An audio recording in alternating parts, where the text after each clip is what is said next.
didn't think it polite to listen, sir. I'm sorry for that for your sake. I play with wonderful expression. Yes, sir. Have you got the cucumber sandwiches cut for Lady Bracknell? Yes, sir.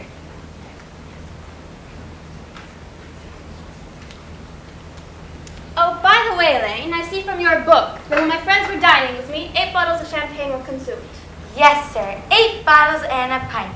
Why is it that at a gentleman's establishment, the servants always drink the champagne? I attribute it to the superior quality of the wine, sir. I have often observed that in regular working households, the champagne is rarely of a first-rate brand. Good heavens! Is professional life as demoralizing as that? I found it to be a very pleasant state, sir, though I had very little unemployment experience myself. I don't know that I'm much interested in your personal history, Elaine. No, sir. It is not a very interesting subject. That will do, Elaine. Thank you. Thank you, sir. Mr. Ernest Worthing. How do you do, my dear Ernest? What brings you up to town? Oh, pleasure. What else should bring one? Anywhere. Where have you been since last Thursday? In the country. What on earth do you do there? When one is in town, one amuses oneself. When one is in the country, one amuses other people. It is excessively boring. And who are these people you amuse? Oh, neighbors. Got nice neighbors. Perfectly horrid. Hello? Why, cucumber sandwiches. Who's coming to tea? Oh, merely Aunt Augusta and Gwendolyn. How perfectly delightful. Yes, but I'm afraid Aunt Augusta won't quite approve of your being here. May I ask why? My dear fellow, the way you smile at Gwendolyn is perfectly disgraceful. It is almost as bad as the way Gwendolyn smiles at you. I adore Gwendolyn. I have come to London expressly to propose to her. I thought you had come up for pleasure. I call that business. How utterly unromantic you are. There is nothing romantic about a definite proposal. If I ever get married, I'll certainly try to forget the fact. I have no doubt about that, dear Algie. Please don't touch the cucumber sandwiches. They are ordered specially for Aunt Augusta. You eat as if you were married to Gwendolyn already. You are not married to her already, and I don't think you ever will be. Why not? I don't give my consent. Your consent? Gwendolyn is my first cousin, and before I allow you to marry her, you'll have to clear up the whole question of Cecily. I don't know anyone by the name of Cecily. Elaine! Bring me that. Oh, you got it. You're a mind reader. Elaine? You may go.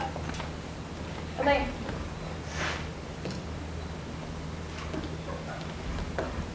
Ah! Reading the inscription inside, I find this isn't yours after all. Of course it's mine. It is very ungentlemanly to read a private cigarette case. Yes, but this isn't your cigarette case. This cigarette case is a present from someone of the name of Cecily. Well, if you must know, Cecily happens to be my aunt. Your aunt? Charming old lady she is, too. But why does she call herself Little Cecily if she is your aunt? Some aunts are tall, some aunts are not tall. But why does your aunt call you her uncle? From Little Cecily with her fondest love to her dear Uncle Jack.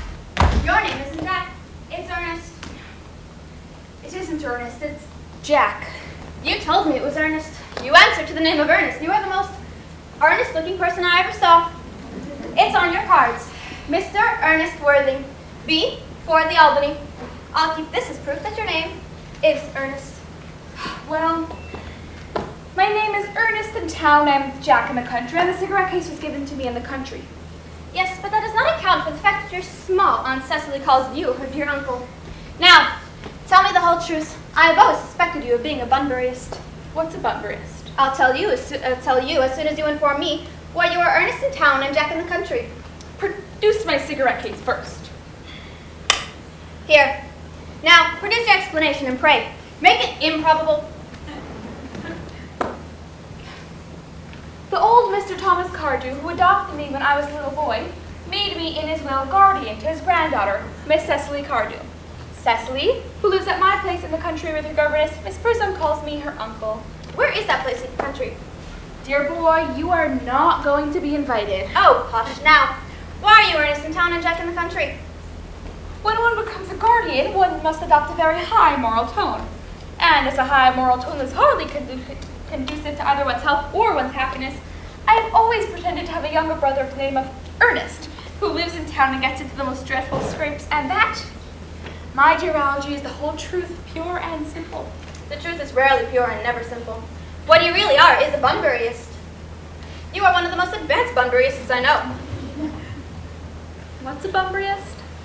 You have invented a very useful younger brother called Earnest, and I have invented an invaluable permanent invalid called Bunbury, so that I may go to town whenever I choose.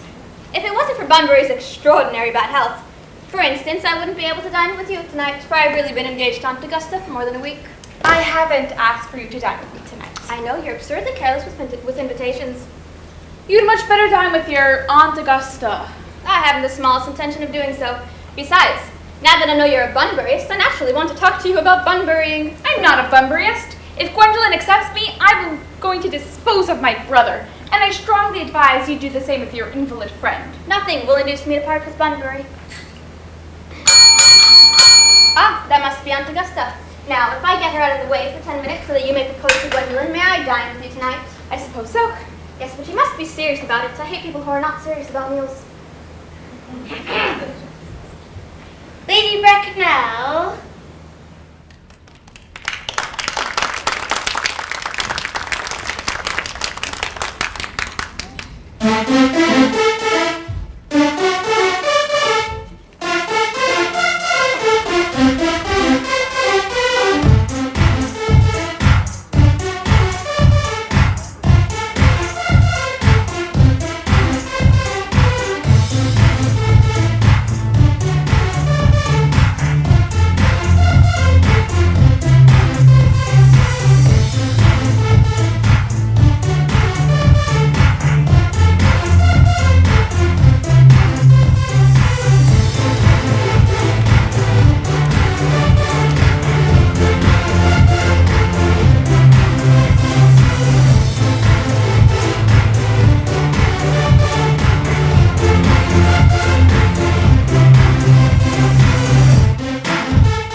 Algernon.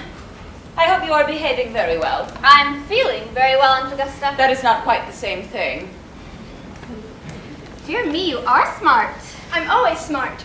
Am I not, Mr. Worthing? You're quite perfect, Miss Fairfax. Oh, I hope I'm not that. It will leave no room for development. I'm sorry if we're a bit late, Algernon. Now I will have a cup of tea and one of those nice cucumber sandwiches you promised me. Certainly, Aunt Augusta.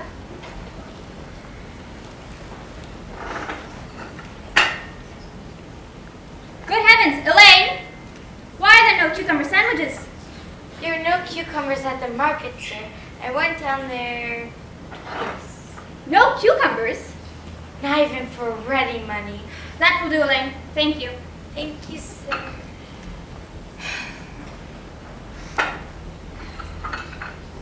I'm greatly distressed, Aunt Augusta, about there being no cucumbers. It really makes no matter, Algernon. I have quite a treat for you at dinner tonight, Algernon. I'm afraid, Aunt Augusta, I shall have to give up the pleasure of dining with you tonight. I hope not. It is a terrible disappointment to me, but I've just had a telegram to say that my poor friend Bunbury is very ill again. Oh, this Bunbury is a curious invalid. Yes, poor Bunbury. It seems to me it is high time that this Mr. Bunbury made up his mind whether to live or die. Please ask him to live through Saturday, for I rely on you to arrange my music for me. I will, if he is conscious. But I think he'll be all right on Saturday. I'll run over the program if you will kindly come into the next room. Thank you, Algernon. Gwendolyn, you will accompany me. Certainly, Mamma.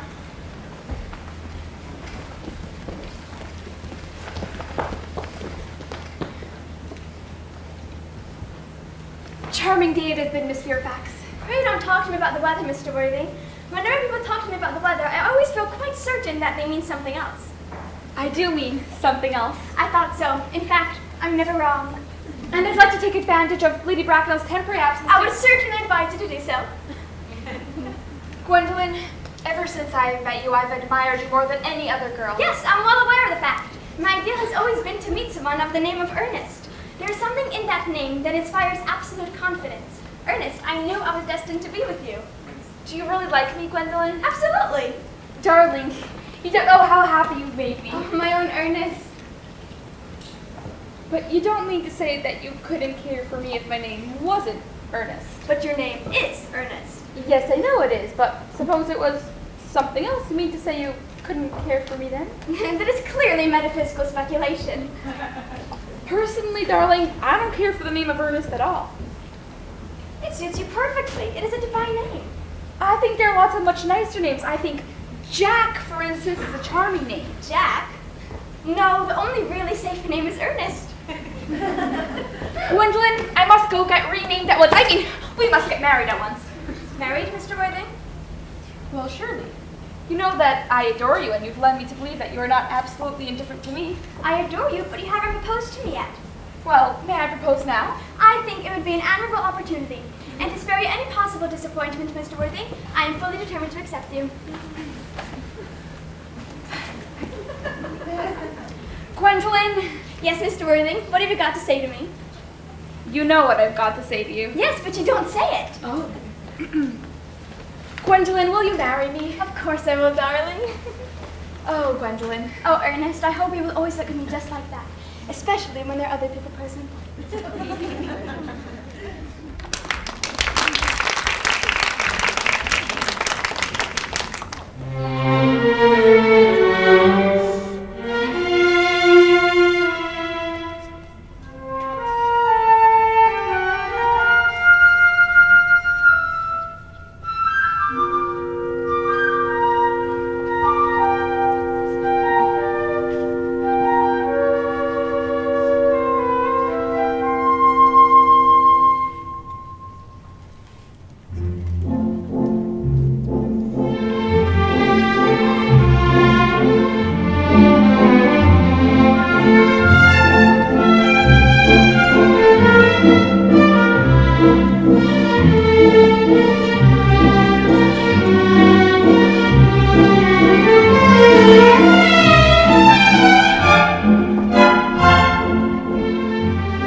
Son mi prima, hay que entenderlo, déjalo, para por un monumento, caramba, encima que María va pobre caray, que digo que la gracia que hacemos está ahí, que mira, la mamá te digo que digo que gracia te pari, que mira, la mamá te digo que la gracia te pari, que mira, la mamá te digo que la gracia te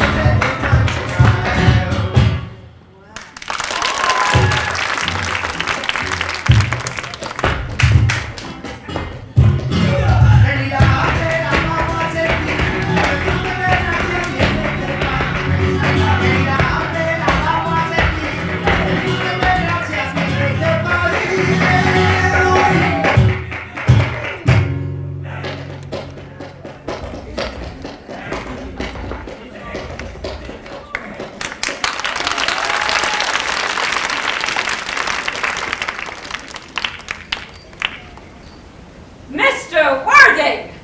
Arise, sir, from this semi-recumbent posture.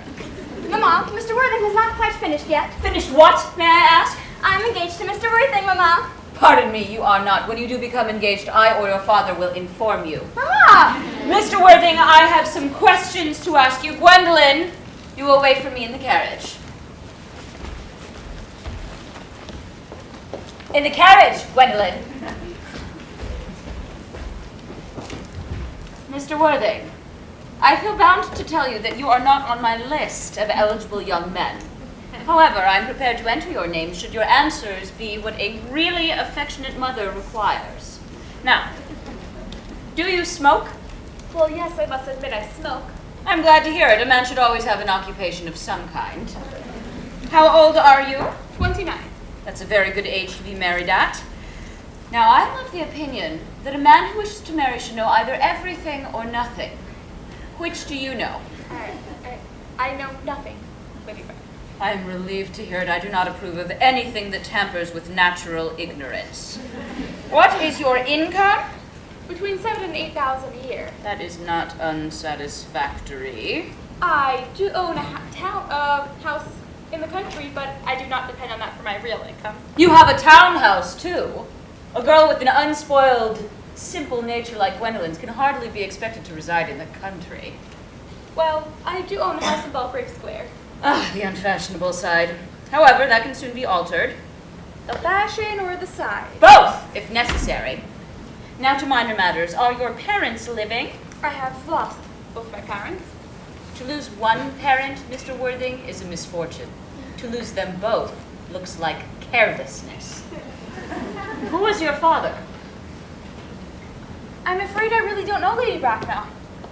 I said I had lost my parents. It would be nearer to the truth to say that my parents lost me. I actually don't know who I am by birth.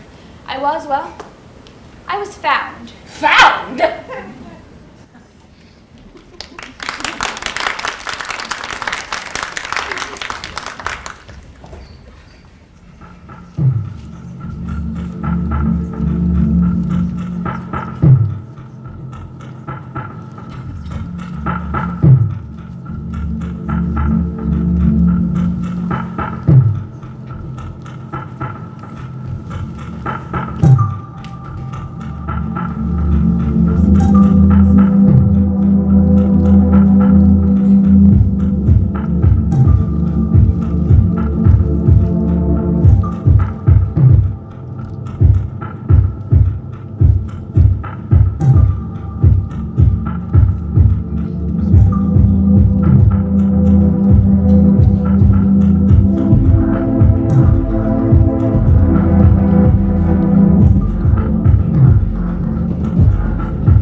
found?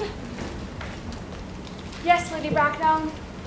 The late Mr. Thomas Cardew, an old gentleman of a very charitable disposition, found me and gave me the name of Worthing because he had a ticket for Worthing in his pocket. Worthing is a seaside resort. Where did this charitable gentleman with the seaside resort ticket find you? In a handbag. A handbag? Yes, Lady Bracknell. I was in a handbag. A somewhat large, striped leather handbag, an ordinary handbag in fact. In what locality did Mr. Thomas Cardew find this handbag? The Cloakroom at Victoria Station. I was given to him a mistake for his own. Mr. Worthing, I feel bewildered by what you have told me. To be born, or at any rate bred, in a handbag seems to display a lack of respect for all the common decencies of family life. May I ask then what you would advise me to do? I strongly advise you to produce some relations before the season is over and to produce at least one parent by then as well. I really don't see how I can do that, Lady Bracknell. I can produce the handbag, of course. I really think that should satisfy you. Me, sir? What has this to do with me? You can hardly imagine that I would allow my only daughter to marry into a cloakroom and form an alliance with a parcel. Good day. Good day.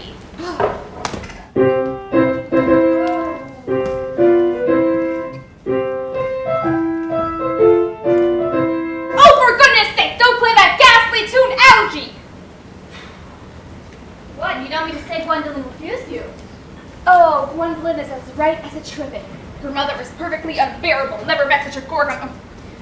I'm sorry, Algie. I really shouldn't speak of your aunt in that way before you. My dear boy, I love hearing my relations abused. You don't think there's any chance of Gwendolyn becoming like her mother in about 150 years, do you, Algie? All women become like their mothers. That is their tragedy. Have you told Gwendolyn the truth about your being Ernest in town and Jack in the country? The truth is not the sort of thing one tells a nice, sweet, refined girl. Well, what about your profligate brother Ernest? Oh, before the end of the week, I shall have gotten rid of him. I'll say he died in Paris of apoplexy. You had much better say severe chill. Are you sure a severe chill is not hereditary? Of course it isn't. Very well then, a severe chill. But I thought you said that Miss Cardew was too much interested in your poor brother Ernest. One should be with us. Oh, Cecily is not a silly romantic girl. She has a capital appetite, goes on long walks, and pays no attention at all to her lessons. I would rather like to see Cecily. I will take very good care you never do. She is very pretty and just turned 18. Have you told Gwendolyn that you have a very pretty ward who just turned 18? Oh, Cecily and Gwendolyn are sure to be great friends. I'll bet you anything that half hour after they have met, they will be calling each other sister. Women only do that when they've called each other a lot of other things first. Miss Fairfax. Gwendolyn, Algie, kindly turn your back. I have something to say to Mr. Worthing. Ernest, from the expression on Mamma's face, if we never shall get married, but nothing she can do will alter my eternal devotion to you. Oh, dear Gwendolyn. The story of your origin told to me with unpleasing comments has stirred the deeper fibers of my nature. Your town address in Albany I have. What is your address in the country? The Manor House, Woolton, Hertfordshire. I will write to you daily. Oh, my own one. How long do you remain in town? Till Monday. Good. Algie, you may turn around now. thanks, I've turned around already. You will let me see you to your carriage, won't you, my own sweet, precious darling? Certainly.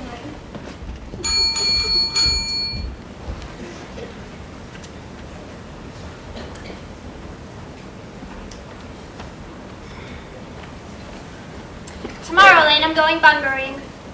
Yes, sir. I shall probably not be back till Monday. You can pack my smoking jacket and all the Bunbury suits. Yes, sir. I hope tomorrow will be a fine day, Elaine. It never is, sir. Elaine, you're a perfect pessimist. I do my best to give satisfaction, sir.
Cecily, surely the watering of flowers is a butler's duty.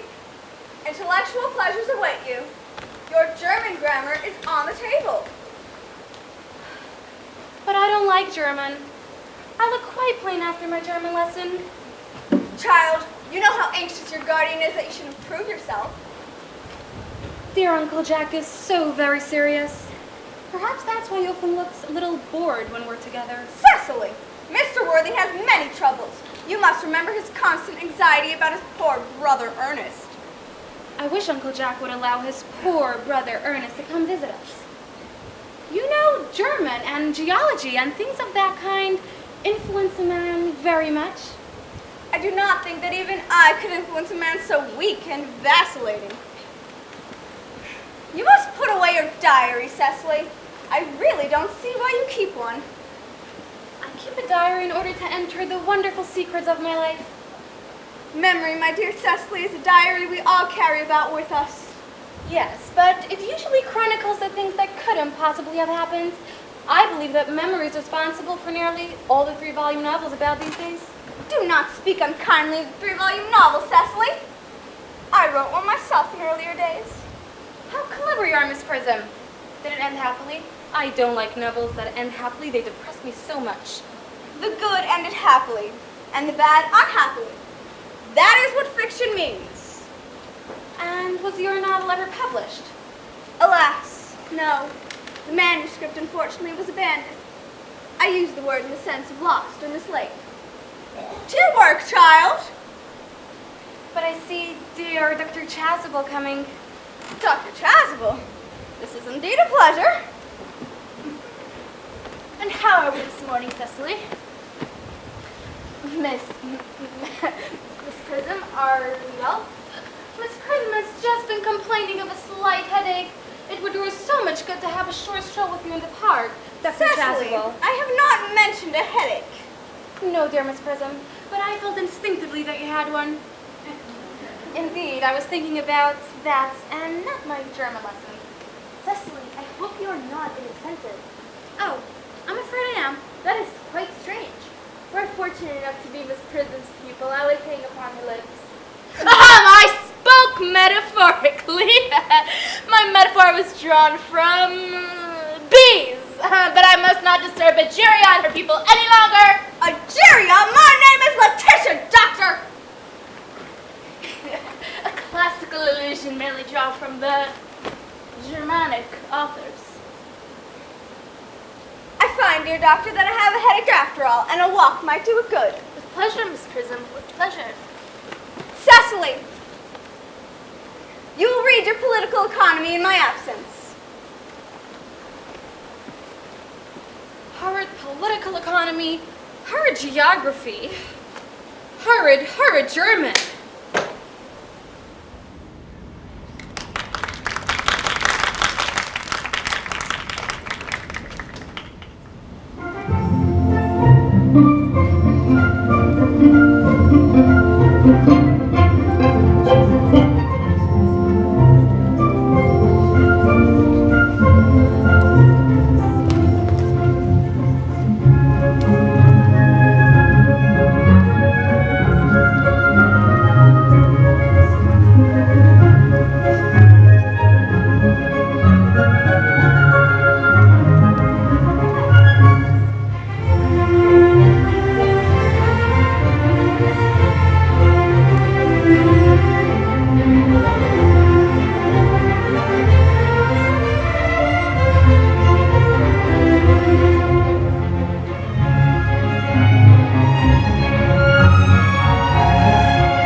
Mr. Ernest Worthing has just driven over to the station.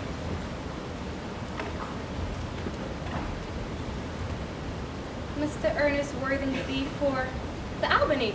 Uncle Jack's brother. Did you tell him Mr. Worthing was in London? Yes, Missy, but he seemed very much disappointed. Ask Mr. Ernest Worthing to come here. Yes, miss.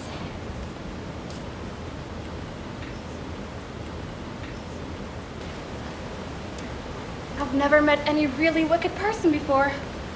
I'm so afraid he'll look just like everyone else. He does. You are my little cousin Cecily. You are mistaken. I'm not little. In fact, I am more than usually tall for my age. But I am your cousin Cecily. I see from your card that you're Uncle Jack's brother, my cousin Ernest, my wicked cousin Ernest. Oh, I'm not really wicked at all, cousin Cecily. You mustn't think that I'm wicked. Well then, you've been deceiving us all in an inexcusable manner. I hope you've not been leading a double life, pretending to be wicked and being really good all the time. Oh, of course I've been rather reckless. I'm glad to hear it. In fact, now you mention the subject, I have been very bad in my own small way. I don't think you should be so proud of that. That is why I want you to reform me, cousin Cecily. You might make that your mission. I'm afraid of no time this afternoon. Then would you mind my reforming myself? I think you should try. I will. I feel better already. You're looking a little worse. That is because I'm hungry. Oh, I should have remembered that one who's going to lead an entirely new life requires wholesome meals. Shall we go in? Thank you. Might I have a buttonhole first? A narcissus? No, I'd sooner have a pink rose. Why? Because you are like a pink rose, cousin Cecily. You are the prettiest girl I ever saw. Well, Miss Prism says that all good looks are a snare. They are a snare that every sensible man would like to be caught in. Oh, I don't think I would care much to catch a sensible man. I shouldn't know what to talk to him about. You're too much alone, dear Dr. Chasuble. You should get married. You do not seem to realize, dear doctor, that by persistently remaining single, a man becomes a public temptation. Men should be more careful. This very single state leads weaker vessels astray. But is a man not equally attractive when married? No married man is ever attractive, except to his wife. And often I've been told, not even to her. That depends on the intellectual sympathies of the woman. But where is Cecily? Perhaps she followed us. Mr. Worthing. What a surprise. We did not expect you till Monday. Dear Mr. Worthing, I trust the scarf of woe does not betoken some terrible calamity. My brother, More shameful debts and extravagance. still leading his life of pleasure. Dead! Your brother Ernest dead? Quite dead. What a lesson for him. I trust he will profit from it. Dear Mr. Worthing, I offer you my sincere condolence. Poor Ernest. He had many, many faults, but it is a sad, sad blow. He died in Paris. Was the cause of death mentioned? Severe chill, seems. As a man sows, so shall he reap. Charity, dear Miss Prism, charity. None of us are perfect. I'm so peculiarly susceptible to the cold. Dear Mr. Worthing, you no doubt wish me to make some slight allusion to this tragic domestic affliction at the next village council meeting. The subject of next week's lecture can be adapted to almost any occasion. I myself have used it at harvest celebrations, weddings, namings, on days of humiliation, and festival days. You mentioned naming ceremonies, I think. Dr. Caswell? Of course! But is there any particular infant you are interested in naming, Mr. Worthing? The fact is, I would like to be renamed myself. If you have nothing better to do. But surely, Mr. Worthing, you have been named already. Well, I don't remember anything of it. Whatever would you wish the ceremony performed? Oh, I might trot around about 5:30 if that would suit you. Perfectly, perfectly. And now, dear Mr. Worthing, I truly beg you to not be too much grieved. What seems to us bitter trials are often blessings in disguise. Seems to me a blessing of an extremely obvious kind. Uncle Jack, I'm pleased you're back, but what horrid clothes you've got on. Cecily! Poor Uncle Jack. You look as if you had a toothache. And I have a surprise for you. Guess who's in the dining room? Who? Your brother Ernest. He just arrived. What nonsense! I haven't got a brother. Oh, don't say that. However badly he may have behaved to you in the past, you will shake hands with him, won't you, Uncle Jack? These are very joyful tidings. After being resigned to his loss, his sudden return seems peculiarly distressing. My brother's in the dining room? Good heavens. Brother John, I've come to tell you that I am very sorry for all the trouble I've given you and that I intend to lead a better life in the future. Uncle Jack, you're not going to refuse your own brother's hand. I am. He knows perfectly well why. Uncle Jack, do be nice. Ernest has been telling me about his poor invalid friend, Mr. Bunbury. And surely there must be good in one who is kind to an invalid. I must say, Brother John's coldness to me is peculiarly painful. I had expected a more enthusiastic welcome.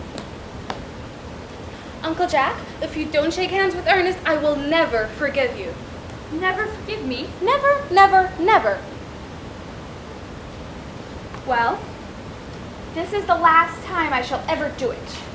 It is pleasant, is it not, to see so perfect a reconciliation. I think we might leave the two brothers alone. Cecily, you will come with us. Certainly, Miss Prism. My little task of reconciliation is over. You have done a beautiful action today, dear child. We must not be premature in our judgment. I feel very happy. Algie, you must get out of here at once. I won't allow any Bunbury here.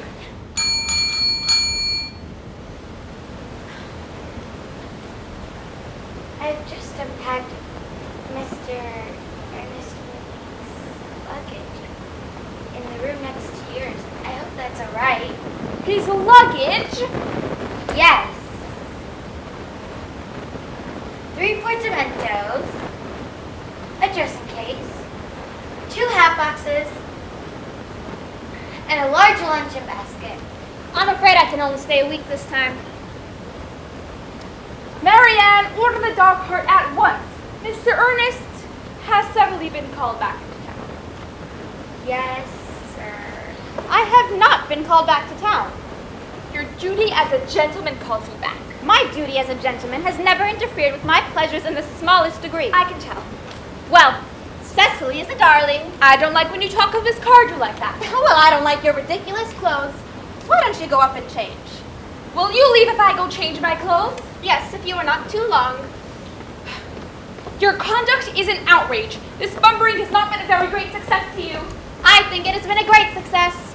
I have discovered Cecily, and that is everything.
Oh, I merely came back to order the roses. I thought you were with Uncle Jack. He's going to send me away. And if we got to part? I'm afraid so. It's a very painful parting. It is always painful to part from people whom one has known for a very brief space of time. I hope, Cecily, I shall not offend you if I state quite frankly that you are in every way the visible personification of absolute perfection. I think your frankness does you great credit, Ernest. I shall copy your remarks into my diary. Cecily, ever since I first looked upon your wonderful and incomparable beauty, I've dared to adore you wildly, passionately, devotedly, hopelessly. I don't think you should tell me that you adore me hopelessly. Hopelessly doesn't seem to make much sense, does it? Cecily, I don't care for anyone in the whole world but you. You will marry me, won't you? You silly boy. Of course. Why, we've been engaged for the last 3 months. For the last 3 months. But how did you become engaged? Ever since Uncle Jack first confessed to us that he had a younger brother who was very wicked and bad, you have formed the chief topic of conversation between myself and Miss Prism. And of course, a man who is much talked about is very attractive. Darling, and when was the engagement settled? On the 14th of February last.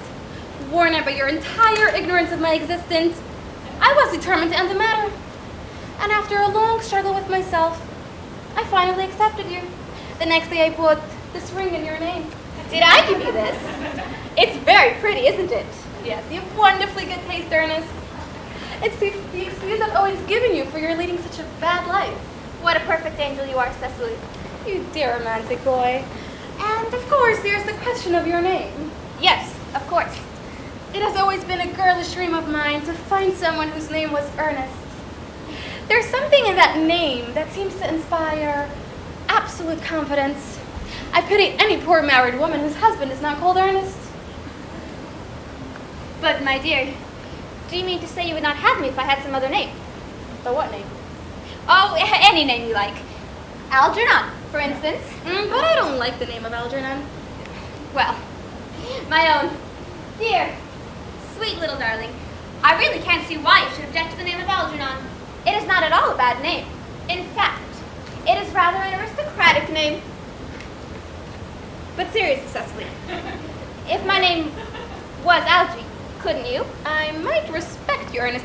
I might admire your character, but I fear I shall not be able to give you my undivided attention. Cecily, is your local town clerk experienced in the rites and ceremonies of the village council here? Oh, yes. Dr. Chasuble has never written a single book in his life. You can imagine how much he knows. I must say my once on a most important on a most important business. Oh, I'll be back in no time. What an impetuous boy he is. I like his hair so much. I must enter his proposal into my diary.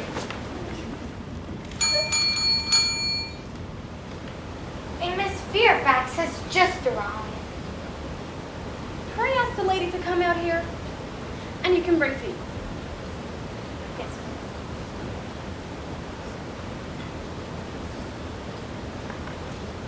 Miss Miss Fairfax, pray let me introduce myself to you. My name is Cecily Cardew.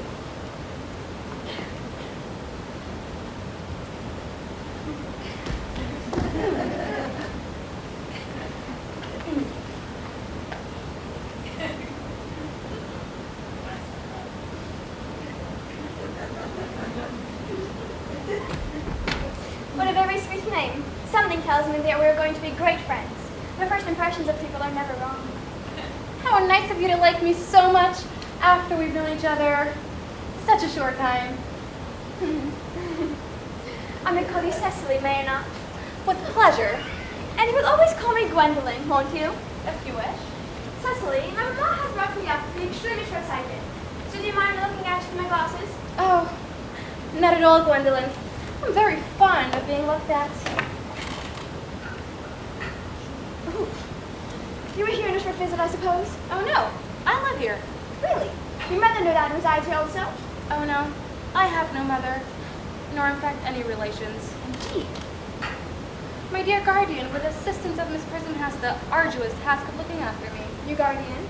Yes, I am Mr. Worthing's ward. Oh, it is strange you never mentioned to me that he had a ward.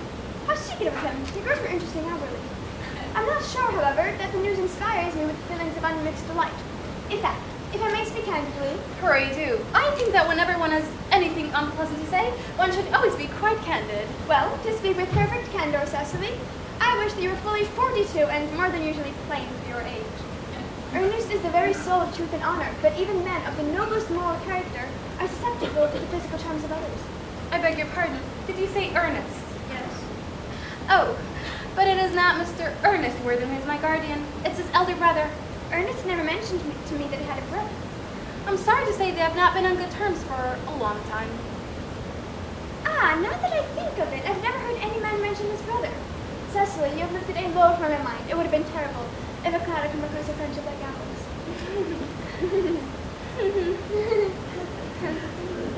Of course, you are quite sure that it is not Mr. Ernest Worthing who is your guardian.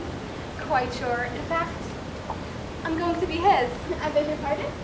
Dearest Gwendolyn, there's no reason why I should make a secret of it to you. Our little county newspaper is sure to chronicle the facts next week.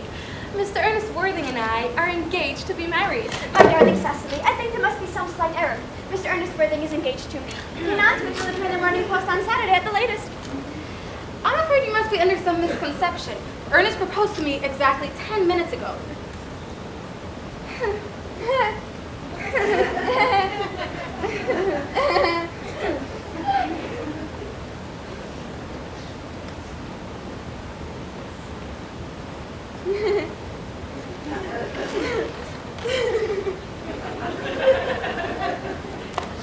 It is certainly very curious, for he asked me to be his wife yesterday afternoon at 5:30. If you would care to verify the incident, please do so. I'm so sorry, dear Cecily, if it is any disappointment to you, but I'm afraid I have the prior claim. It would distress me more than I can tell you. Dearest Gwendolyn, if it caused you any mental or physical anguish, but I feel bound to point out that since Ernest proposed to you, he has clearly changed his mind. If the poor fellow has been entrapped into any foolish promise, I shall consider it my duty to rescue him at once, and with a firm hand. Whatever unfortunate entanglement my dear boy may have got into, I will never approach him with it after we're married. Do you allude to me, Miss Cardew, as an entanglement? You are presumptuous. Do you suggest, Miss Fairfax, that I entrapped Ernest into an engagement? This is no time for wearing the shallow mask of manners. When I see a spade, I call it a spade. I'm glad to say that I've never seen a spade. It is obvious that our soldiers' spades have been widely different. Shall I take late tea as usual, dear Miss? Yes, as usual.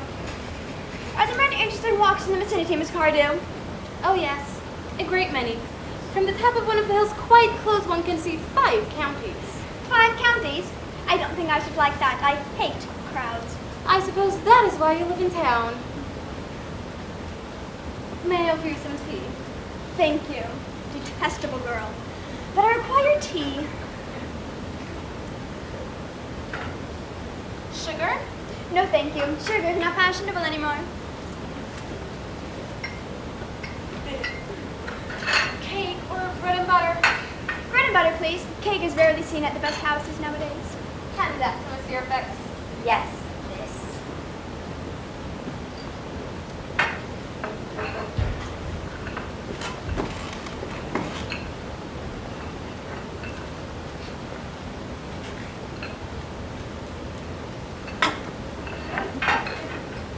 You have filled my tea with lumps of sugar, and I asked most distinctly for bread and butter. You have given me cake. I am known for the gentleness of my disposition and the extraordinary sweetness of my nature. But I warn you, Miss Cardew, you may go too far.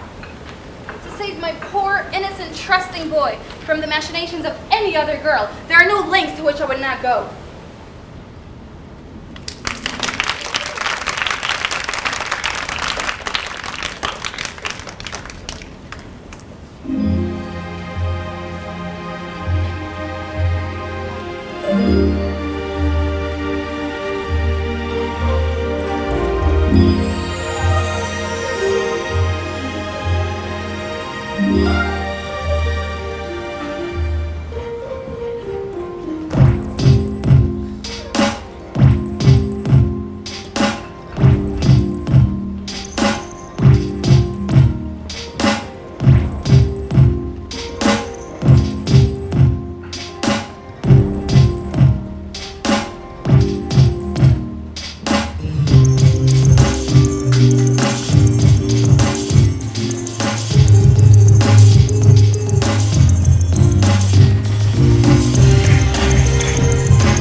superficial, but first impressions of people are invariably right. It seems to me, Miss Fairfax, that I am trespassing on your valuable time. No doubt you have many other calls of similar character to make in the neighborhood. Ernest! My own Ernest! A moment. May I ask if you are engaged to this young lady? To dear little Cecily, of course not. Who could have put such an idea into your pretty little head? Thank you. You may. I knew there must be some misunderstanding, Miss Fairfax. The gentleman who is currently holding your hand is my guardian, Mr. John Worthing. I beg your pardon? This is Uncle Jack. Jack! Oh! Here's Ernest. My own love. Just a moment, Ernest. May I ask you, are you engaged to be married to this young lady? To what young lady? Good heavens, Gwendolyn. Yes, to good heavens, Gwendolyn. Of course not. What could have put such an idea into your pretty little head? Thank you. You may. I thought there was some slight error. The gentleman who is standing next to you is my cousin, Mr. Algernon Moncrief. Algernon. Moncrief. Oh!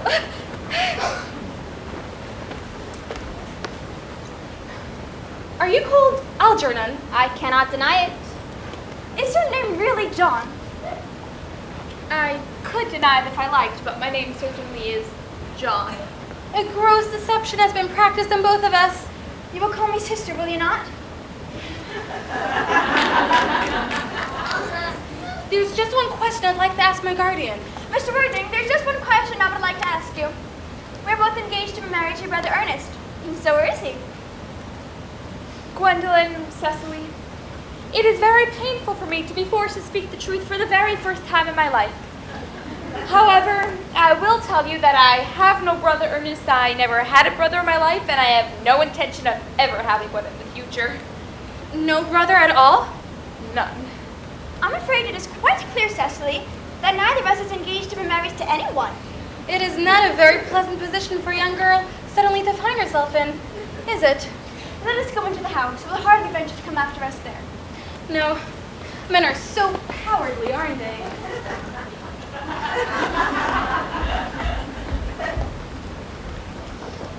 This ghastly situation is what you must call thundering, I suppose. Yes, and a perfectly wonderful Bunbury it is. The most wonderful Bunbury I've ever had in my life. Well, you've no right to Bunbury here. That is absurd. One has a right to Bunbury anywhere one chooses. Every serious Bunburyist knows that. Serious Bunburyist? So ridiculous. Well, one must be serious about something. I happen to be serious about Bunbury. I haven't the remotest idea what you are serious about. About everything, I should fancy. You have such an absolutely trivial nature. Well, the only small satisfaction I have of this whole wretched business is that your friend Bunbury is quite exploded. And as your conduct towards Miss Cardew, I must say that you're taking in a sweet, simple, innocent girl like that is quite inexcusable, to say nothing of the fact that she is my ward. Well, I can see no possible defense at all for your deceiving a brilliant, clever, thoroughly experienced young lady like Miss Fairfax, to say nothing of the fact that she is my cousin. I wanted to be engaged, Gwendolyn, that is all. Well, I simply wanted to be engaged to Cecily.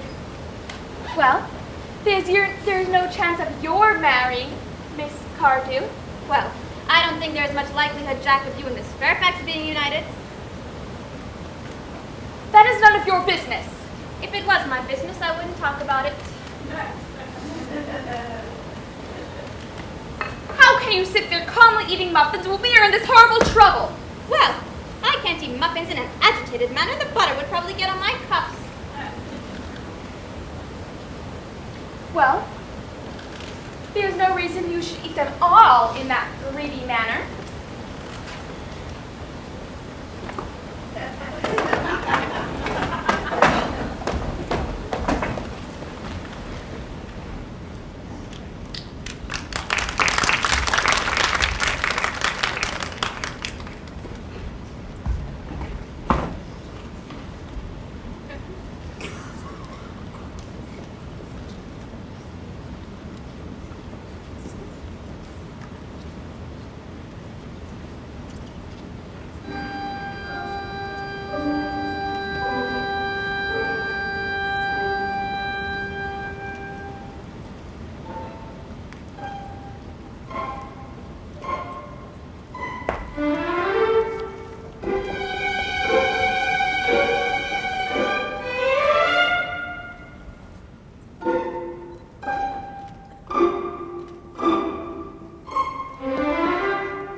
us at once into the house seems to show me that they have some sense of shame left. They've been eating muffins. That looks like repentance. They're looking at us. What effrontery! They're reproaching. That's very forward of them. Let's preserve a dignified silence. It is the only thing to do now. We will not be the first to speak.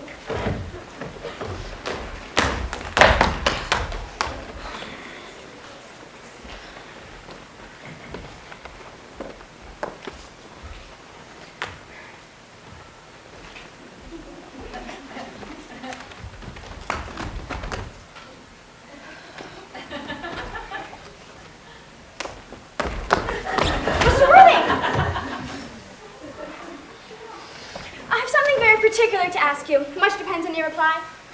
Gwendolyn, your common sense is invaluable. Mr. Moncrief, kindly answer the following question. Why did you pretend to be my guardian's brother? In order to meet you.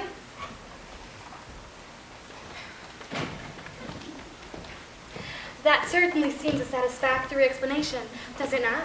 Yes, dear, if you can believe him. I don't. But that does not affect the wonderful beauty of his answer. Mr. Worthing, what explanation can you offer to me for pretending to have a brother? Was it in order that you might have an opportunity of coming up to town to see me as often as possible? Can you doubt that, Miss Fairfax? Oh, I have the greatest doubts upon the subject, but I intend to crush them. Their explanations appear to be quite satisfactory. I am more than content. Then you think we should forgive them? Yes. I mean, no. True, I had forgotten. There are principles at stake. Which of us should tell them the task is not a pleasant one? Can we not both speak at the same time? An excellent idea. I nearly always speak at the same time as other people. Will you take the time for me? Certainly.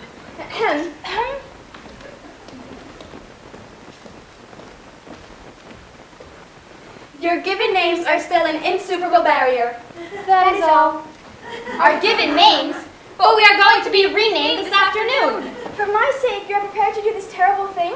I am. To please me, you're ready to face this fearful ordeal? I am. Darling. Darling.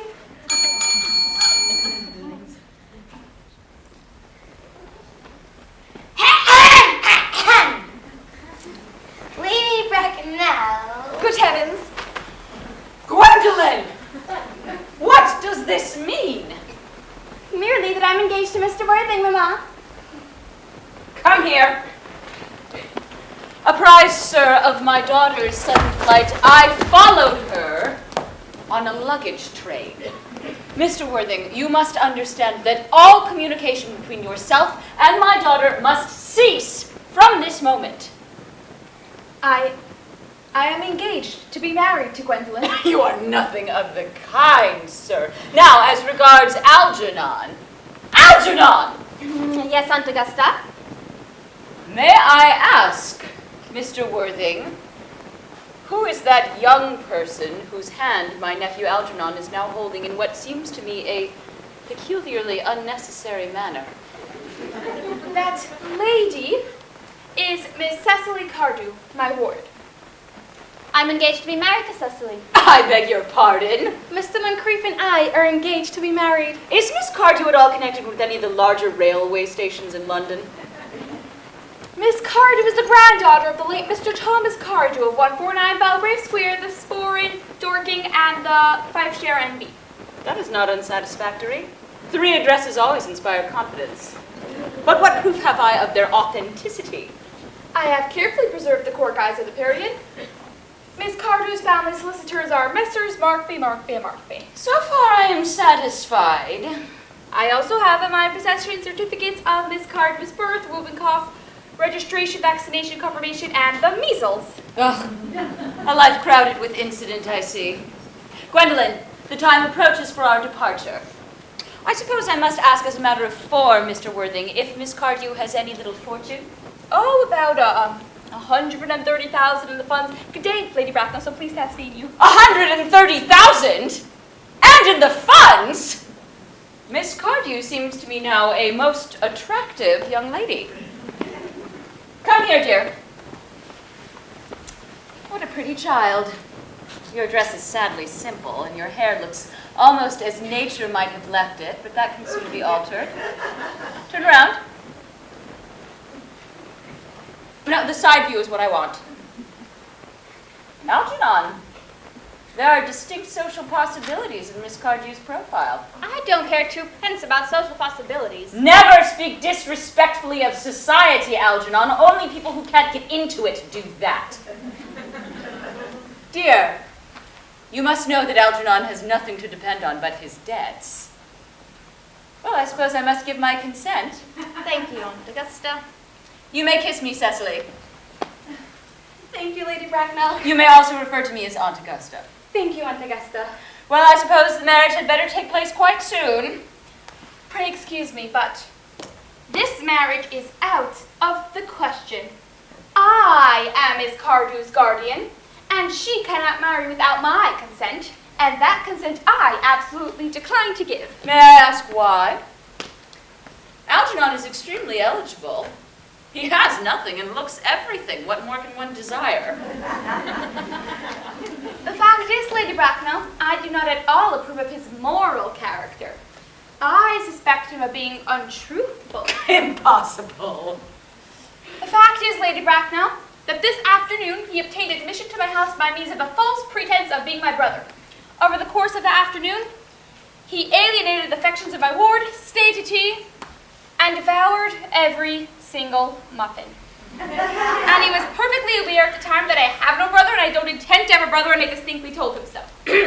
Mr. Worthing, after careful consideration, I have decided entirely to overlook my nephew's conduct to you. That is very generous of you, Lady Bracknell. However, I decline to give my consent. Come here, dear. How old are you? Well, I'm really only 18, but I always admit to 20 when I go to evening parties. Oh, so it will be not very long before you come of age. I don't see that your guardian's consent is a matter of any importance. Pray excuse me, Lady Bracknell, but it is only fair to inform you that Miss Cardew does not come of age until she is 35. Algie, could you wait for me till I was 35? Of course I could. You know I could. I could not wait all that time. I hate waiting even 5 minutes for anyone. Then what is to be done, Cecily? I don't know, Mr. Moncrief. Mr. Worthing, I pray you reconsider your decision. But, my dear Lady Bracknell, the matter is entirely in your own hands. The moment you give your consent to my marriage with Gwendolen, I will gladly allow your nephew to marry my ward. What you propose is out of the question. Then a passionate celibacy is all any of us can look forward to. That is not the destiny I propose for Gwendolen. Algernon, of course, can choose for himself. Come, dear. Everything is quite ready for the naming ceremonies, Mr. Worthing. Naming ceremonies? Is that not somewhat premature? But both these gentlemen have expressed an immediate desire for a renaming. At their age, the idea is grotesque. Algernon, I forbid you to be renamed. Am I to understand that there are no naming ceremonies to be held at all this afternoon? I don't think that as things are now, that would be a much practical use to either of us, Dr. Chasuble. Mr. Worthing, I'm grieved to hear such sentiments from you. However, I must return to the village council at once. Indeed, I have just been informed by the footman that for the past hour and a half, Miss Prism has been waiting for me in the foyer.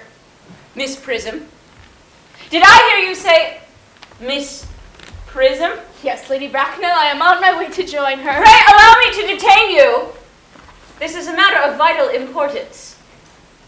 Is this Miss Prism a female of repellent aspect, remotely connected with education? She is the most cultivated of ladies, and the right picture of respectability. It is obviously the same person. Miss Prism has been, for the last 3 years, Miss Cardew's esteemed governess. I must see her at once. She approaches!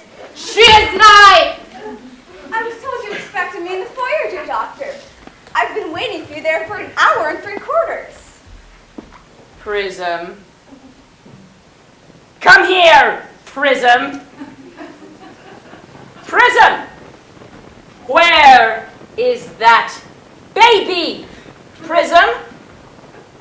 28 years ago, you left Lord Bracknell's house in the charge of a pram that contained a baby boy. You never returned. The pram was found approximately 2 weeks later in a back alley in Bayswater, and it contained the manuscript of a 3-volume novel of unusually revolting sentimentality, but the baby wasn't there. Where is that baby, Prism? Lady Bracknell, I admit with shame that I do not know. The plain facts of the case are these. On the morning of the day you mention, I prepared, as usual, to take the baby out in his pram. I had also with me a somewhat old but capacious handbag, which I had intended to place the manuscript of a work of fiction I had written. In a moment of mental abstraction for which I could never forgive myself, I placed the manuscript in the baby carriage and the baby in the handbag.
But where did you place the handbag that contained the infant?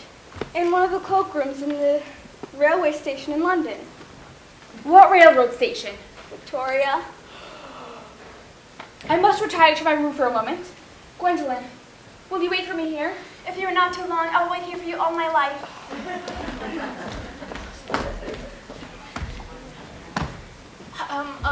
What do you suppose this means, Lady Bracknell? I dare not even suspect, Dr. Chasuble. I need hardly tell you that in families of high position, strange coincidences are not supposed to occur. Uncle Jack seems strangely agitated. I wish you would arrive at some conclusion. The suspense is terrible. I hope it will last. Miss Prism, is this the handbag? Examine it carefully before you give your reply. The happiness of more than one life depends on your answer.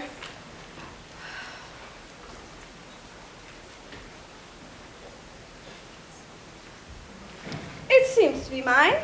Here, on the lock, are my initials. I'm so happy to have it so unexpectedly restored to me.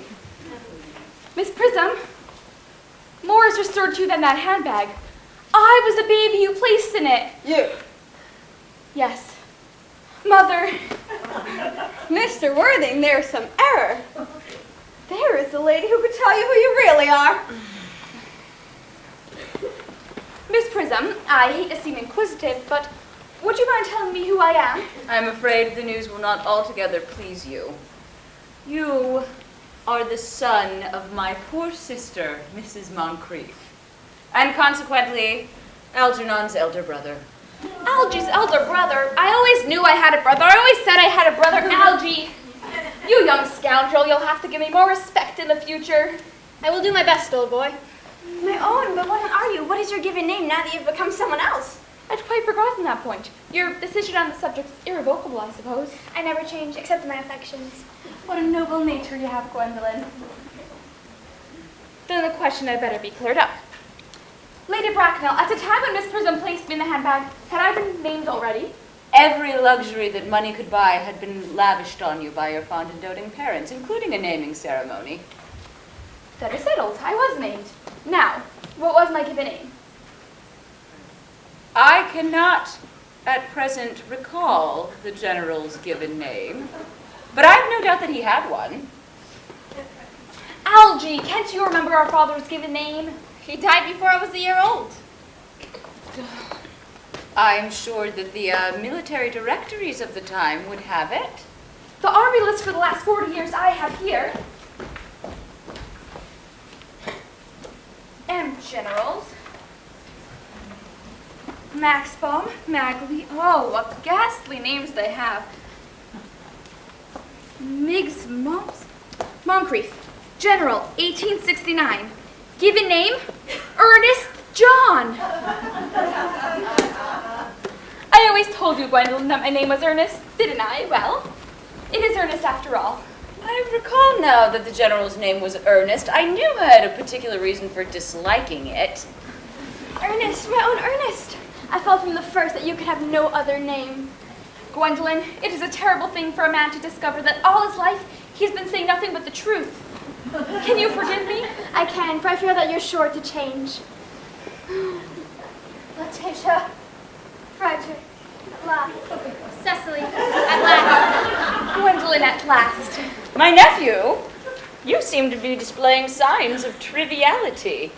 On the contrary, Aunt Augusta, I've now realized for the very first time in my life the vital importance of being earnest.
Thank you.